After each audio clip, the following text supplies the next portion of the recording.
ఆఫీసులు పెట్టేసుకొని అక్కడ గుమ్ముకోడి పార్టీ కార్యక్రమాలు చేసుకుంటా ఉండరు.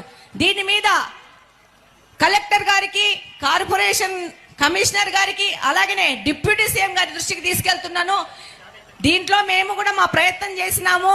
వాళ్ళు ఈ యొక్క కార్పొరేషన్ గత 20 సంవత్సరాల నుంచి ఆ పార్టీ ఆధీనంలో ఉండడం వలన వాళ్ళు దీన్ని కబ్జా చేసుకొని ఇలాంటి అవినీతి చేసి పిల్లల స్కూల్స్ ను కూడా కబ్జా చేసిన పరిస్థితులు ఈ కడపలో ఉన్నాయని అందరి దృష్టికి తీసుకెళ్తున్నాను. కాబట్టి డిప్యూటీ సీఎం గారు దీన్ని ప్రత్యేకంగా రాసుకొని ఈ స్కూల్స్ ని మళ్ళా ప్రభుత్వ ఆధీనంలోకి తీసుకొని. మాధవిరెడ్డి గారు చెప్పింది చాలా స్కూల్స్ని కొన్ని పార్టీలు వాళ్ళ ఆఫీసుల్లాగా వాడుతున్నారు. అలాగే నా దృష్టిలో ఉంది జడ్పీ ఆస్తులు చాలా వరకు ప్రైవేట్గా వాడుతున్నారు అనేది.